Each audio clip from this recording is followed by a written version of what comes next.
সালামু আলাইকুম, সবাই কেমন আছেন? চলে আসলাম ওয়ার্ল্ড কাপ ফুটবল 2026-এর আজকের ম্যাচের প্রেডিকশনাল ভিডিও নিয়ে।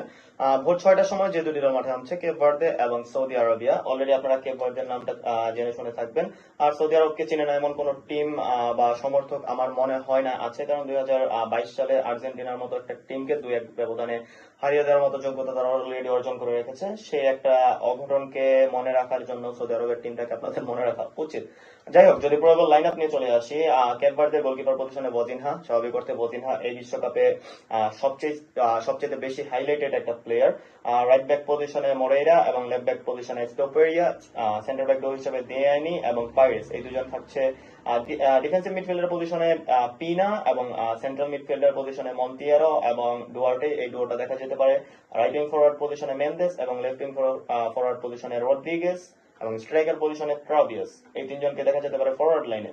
অপরদিকে সৌদি আরবের প্রবেবল লাইন আপনি যদি কথা বলি, গোলকিপার পজিশনে আল ওয়াইস, রাইট ব্যাক পজিশনে আব্দুল হামিদ, লেফট ব্যাক পজিশনে আব্দুল আল আরাবি, সেন্টার ব্যাক হিসেবে থাকছে আক্তাম্বি এবং আল আমিরি। সেন্ট্রাল মিডফিল্ডার ট্রিও হিসেবে দেখা যেতে পারে আল খাইবেরি, কেমো এবং জুয়ার, এবং রাইট উইং ফরওয়ার্ড হিসেবে থাকছে দাউসেরি এবং লেফট উইং ফরওয়ার্ড হিসেবে থাকছে সালিম আল দাউসেরি। স্ট্রাইকার পজিশন হিসেবে থাকছে বুকায়ান। এই তিনজনকে ফরওয়ার্ড লাইনের ট্রি হিসেবে দেখা যেতে পারে। বর্তমান ফিফা র্যাঙ্কিং এ সৌদি আরবের বর্তমান ফিফা র্যাঙ্কিং হচ্ছে 58, 58। অপরদিকে কেপ ভার্দের ফিফা র্যাঙ্কিং হচ্ছে 64, 64।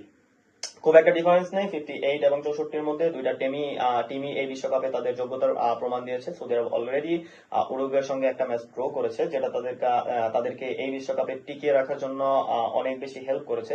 আজকের ম্যাচটা যদি তারা জিততে পারে, তাহলে হয়তো তারা এই গ্রুপটা উতরে যেতে পারে এবং তৃতীয় হিসেবে তাদের গ্রুপে তৃতীয় হিসেবে এই রাউন্ড অফ 32-তে তারা চলে যেতে পারে। গ্রুপ স্ট্যান্ডিংস বর্তমান হিসেবে স্পেন 1 নম্বরে আছে, উরুগুয়ে 2 নম্বর আছে, কেপ ভার্দে 3 নম্বরে এবং সৌদি আরব 4 নম্বরে। উরুগুয়ে এবং কেপ ভার্দের গোল সংখ্যা যদিও সমান, হয়তো এটা হলুদ কার্ড অথবা অন্য কোনো বিবেচনায় নিয়ে আসার কারণে হয়তো তাদের করা হয়েছে, মানে একটা সারিতে দেওয়া হয়েছে দ্বিতীয় অথবা তৃতীয়। যদি আজকের ম্যাচটা সৌদি আরব জিতে, তাহলে কি হতে পারে? সৌদি আরব যদি আজকের ম্যাচটা জিতে, তাহলে সৌদি আরব রাউন্ড অফ 32 খেলবে। যদি আজকে সৌদি আরব ম্যাচটা ড্র করে, তাহলে তারা বাদ। যদি আজকে সৌদি আরব ম্যাচটা হেরে যায়, তাহলেও তারা বাদ। কেপ ভার্দে যদি আজকে ম্যাচটা জিতে, বর্তমান তাদের পয়েন্ট হচ্ছে 2, তারা যদি আজকের ম্যাচটা জিতে তাদের পয়েন্ট হবে 5। অতএব সহজভাবেই তারা রাউন্ড অফ 32-তে চলে যাচ্ছে। এই গ্রুপে দ্বিতীয় অথবা প্রথম, হ্যাঁ, দ্বিতীয় অথবা প্রথম হয়েও শেষ করতে পারে, যদি গোল সংখ্যাটা একটা ম্যাটার করে। তারা যদি সৌদি আরবের বিপক্ষে একটা ভালো ব্যবধানে জিততে পারে, 2-3 এরকম একটা ব্যবধানে জিততে পারে, তাহলে তারা গ্রুপে প্রথম হয়ে শেষ করতে পারে। অতএব আপনারা বুঝতে পারছেন এই গ্রুপটা কতটা কম্প্যাক্ট একটা গ্রুপ। এই গ্রুপে যে কোনো কিছু হতে পারে। স্পেন এবং উরুগুয়ের স্কোরের উপরে ডিপেন্ড করছে কেপ ভার্দে এবং সৌদি আরবের ভবিষ্যৎ। দেখা যাক কি হয়।